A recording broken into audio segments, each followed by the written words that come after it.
être membre de l'APR n'est pas une infraction mais dama ne loi bi organiser les partis politiques au Sénégal exprime mooy parti politique mais dans l'esprit y a pas d'infraction que léegi nga bëgg ko dugal foofu bon non xam nga waxuma lettre xam nga su ma waxoon lettre l'esprit laa wax de man ba tey waxuma wax ba tey ban ëllëg nga esprit laay wax ëllëgu Moustapha Diop par rapport ak non mais on va lever son immunité parlementaire ça va passer comme lettre à la poste mu dem rejoindre l'autre là ki nga xamante ne tey jii nii c'est une confrontation ñoom ñaar justice ngay soxla obligatoirement parce que même dossier bi la et même attendons-nous dans l'avenir à ce qu'il y ait des sanctions de procédure yaa Moussa dossiers yu bari am na ay implications et à partir du moment où ñu constate il y a des implications dans les dossiers pour une bonne administration de la justice le parquet mën na requérir même à ce que ñu def la jonction des procédures bu fekkente ne procédure ñoo bokk benn objet voilà c'est important sans oublier tamit Birima Mangara alors donc pour rappel Bachir donc garde des Sceaux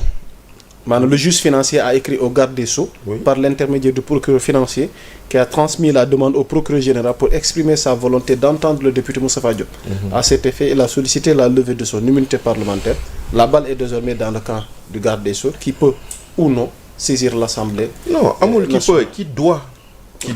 Pour man qui doit là. Parce que député bu mu ci mënti doon bu la yoon soxlaa da nga war a dem wuy ji pourvu qu'on passe par les procédures.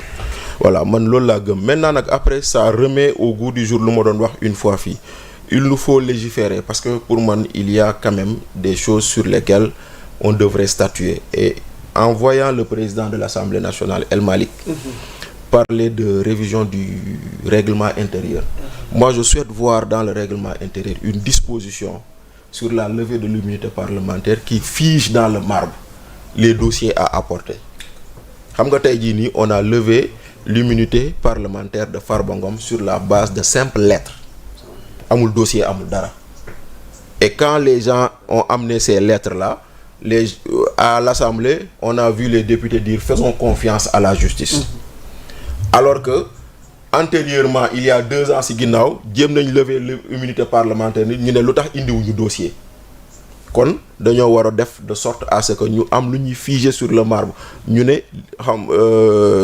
ni procédure de levée de immunité parlementaire lii mooy les dossiers devant être obligatoires que la justice doit transmettre. mais cas bi nga baal ma ndax dina yomb parce que bu ñu defee rappel Bachir. Oui. Le parquet de Dakar avait demandé au juge du deuxième cabinet de mener des diligences afin de lever l'immunité des députés Amadou Ba et Birima Mangara. Cependant, le magistrat avait estimé que ces derniers, en tant qu'anciens ministres, tout comme Moustapha Diop, étaient passibles de la haute cour de justice. Oui, mais bon, après loolu. Est-ce que Moustapha Diop Non. Xam nga la haute cour de justice, c'est autre chose. Mais ici, on est dans une procédure pénale contre une dame boo xam ne elle cite Moustapha Diop. Si c'est des faits liés à sa fonction de ministre, peut-être qu'on va dessaisir après le pôle financier pour donner à la haute cour de justice. Peut-être. Mën na nekk. Parce que on peut dessaisir des juridictions pour jox ko ñeneen. Tey jii le parquet de Tambacounda peut avoir un dossier boo xam ne pôle financier da ko naan je te dessaisis jox ma ko. Loolu mën na ne comme mën nañ dem haute cour mais lu mu ci mën doon la levée de l'immunité parlementaire d'un député dañoo war a xool naka la ñuy dugalee des éléments à ce niveau. Loolu mooy benn comme aussi il nous faut arriver à évoluer dans la loi sur la CENTIF. Parce que tey jii nii comment tu peux enquêter sur des gens jusqu'à produire des rapports qui les mettent en prison alors que yow jéemoo sax woo leen pour entendre leen et de façon contradictoire tey jii xool comme ni ko OFNAC di defee OFNAC ku am plainte contre ku ci mënti doon balaa OFNAC di jël rapport di ko def si yow da lay woo déglu la donc pourquoi pas genre modèle boobu noonu donc c'est pour dire que y a des choses à faire mais pour le reste sinon c'est une procédure normale maintenant beneen mbir boo xam ne je l'avais oublié sur le cas Tahirou sur le dossier des 94 milliards boobu ñuy tuddoo est-ce que xam nga ni le dossier là on a cherché à le soulever encore tout récemment et ça n'a pas marché parce que des gens ont fait une plainte auprès du procureur def délégation judiciaire à la SU la sûreté urbaine a mené des investigations a entendu tous les témoins a entendu Tahirou Sarr ses avocats la famille des gens là autour de ces 94 milliards et le commissaire a conclu en disant qu'il ne voit pas, qu'il n'y a pas lieu pour lui de réouvrir ce dossier. Donc c'est dire que quelque part, bon, moo tax des fois faisons confiance à notre justice mais bàyyi leen ñu liggéey sereinement donc pour dire que sur ce dossier là quand même loolu amoon na fi maintenant Moustapha Diop lui en tant que homme politique lu ñu koy toppee ça peut retomber du domaine de la haute cour de justice comme ça peut retomber du domaine des juridictions ordinaires. Tout dépend de bonne période la loolu am. Tout dépend de bonne période la loolu am parce que apparemment dans cette affaire il y a un quiproquo parce que Moustapha Diop bu dee moom moo def ay décharges kañ la ko def ndaxte éléments yu génnoon ci presse bi si fekk na Moustapha n'était plus ministre. On est d'accord. Maintenant bu fekkente ne période boobu la. On n'a pas besoin de haute cour de justice mais bu fekkente ne c'est des périodes se rapportant antérieurement au moment où il était ministre forcément xëy na le dossier de cette dame là pourrait faire l'objet d'une transmission à la haute cour de justice fekk taxawal nañ ko donc aujourd'hui c'est une procédure normale bu la yoon soxla ñu jaar fu ñu war a jaar nga dem wuy ji. Ok alors Pape Demba Thioune par rapport à cette affaire concernant Moustapha Diop lan moo ci sa njàngat.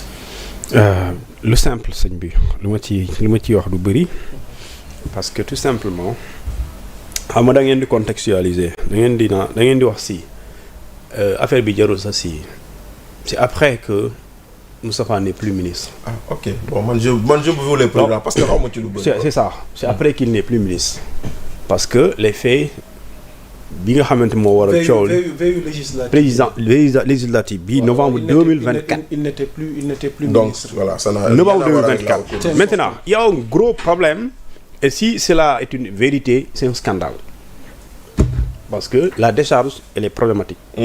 Avec l'entête du ministre et la décharge elle est scandaleuse benn c'est une infraction multiple d'ailleurs.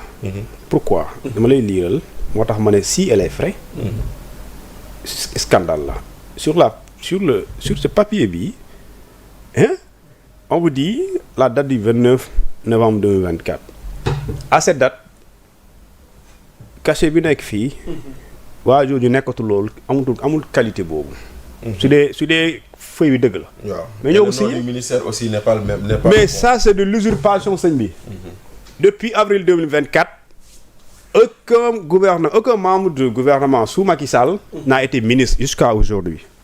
Donc comment en 2024 novembre on peut signer moo tax lii est-ce que gëm naa est-ce que dëgg la parce que lii la ñu servir ah presse bi ñu ne lii la ñu servir mais ce qui est écrit dans cette décharge bien c'est un montant de 10 millions de francs CFA. 210 millions. Mais un inspecteur ne peut pas prêter de l'argent au nom du trésor à un tiers, à qui que ce soit. C'est ce qui a été fait. Léegi elle l'a fait. Elle le fait. Mais jamono ji may wax. Dans ce dossier, il y a au moins des personnes arrêtées. Tabaski, elle est en prison. Mor Gueye, elle est en prison. Il est en prison d'ailleurs. Moustapha, comment il s'appelle encore, Mohamed Ba a échappé. Il a été placé sous mandat de dépôt. Et pareil, mu joxe caution ñu daal di ko génne. Parce que il y a une histoire de 50 millions yoo xamante ni ça c'est mars avril bokkul ak sa 210 millions yooyu noonu 210 millions yi léegi 210 millions benn un trésor mënul leble xaalis trésor kenn mënu fa leble xaalis trésor dañuy fay les charges état point léegi yow benn da ngaa jël xaalis bi benn jël ko dañ ko tere nga leble ko ki nga ko lebal même bu fekkente ni dama ko lebal mais moom signature boobu muy signé nii sax bu ko neexee du la fay mais xam nga ne yéen fi ngeen def ba génne xaalis bi yéen ñëpp xam ngeen ne bu amul boo leen ci tappale ngeen nekk parce que tey sëñ bi. tappale en chaîne. Mais financer campagne. campagne électorale. mais Moustapha Diop argument la ko tegal. lan la ko tegal. campagne gaa ngi. mais waa léegi campagne. dama soxla xaalis. c'est comme que man j'ai des amis. J'ai des amis inspecteurs du trésor donc xaaral ma bind leen suba ñu lewal ma. ñu la war ma 10 millions après moo daal di bis na ci kii bi ci weeru koor bi bu dee dagan na kay c'est-à-dire que daganul c'est interdit maintenant li nga xamante ne mooy li am xam nga Bachir il a bien dit de dire que peu c'est pas peu c'est doit. Mais j'ai dit doit non il a dit peu ma ne ko waaw loolu nga wax mais tu as bien dit doit le ministre de la justice va saisir le président de l'Assemblée nationale ça c'est une question de jour ouvrable sëñ bi xaw ma ndax dañ koy lever wala duñ ko lever et 100% dañ koy lever.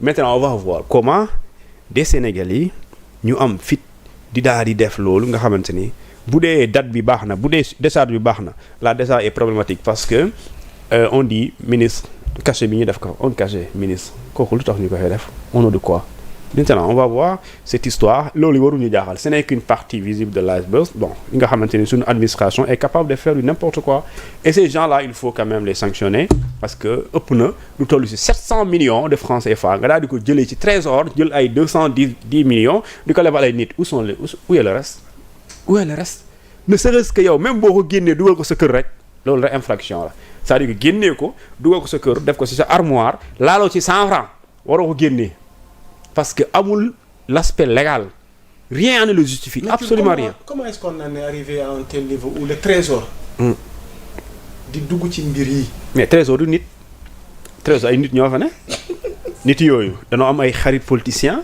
mais ne serait-ce que des fois ñuy politicien waaw ñu leen di defloo des fois ñoom sax ñuy sëñ bi moi qui vous parle juin et juillet j'ai des amis qui étaient du trésor qui ont été emprisonnés pour ces mêmes faits. Actuellement, ils sont en Rebeuss et si l'histoire remonte en 2017 quand le nguur bi bu fi toogee dafa activer dossier boobu ils ont tous été arrêtés tous arrêtés ils sont en prison et c'est des inspecteurs du trésor il était dans ces histoires cité dans ces histoires actuellement ñu ngi fa di toog di xaar détournement de deniers publics présentation de chèques pour ñu paiement façon bu ne donc pour dire que c'est pas quelque chose de nouveau.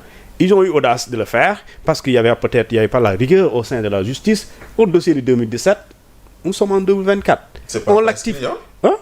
Non, pour dire que si on a une volonté réelle de situer des responsabilités, en 2018 au moins, on a fait. Mais aujourd'hui, on est là. Donc ça c'est des choses qu'on doit régler sur l'administration sénégalaise. Si jamais il néglige cette histoire de réduction des comptes, dans l'impartialité, l'objectivité et l'intransigeance, c'est-à-dire que réew mi dina jafe lool pour nga defar ko. mais kon tuut ñi war a. même ma jox la ñi war a jëm ci réduction bi kon dina bëri. mais ñëpp s'il le faut ñëpp daanu. du problème même ma jox la exemple. ku deful kay yow est-ce que yow da ngaa jël. mais ma jox la exemple jëlal kuréel bi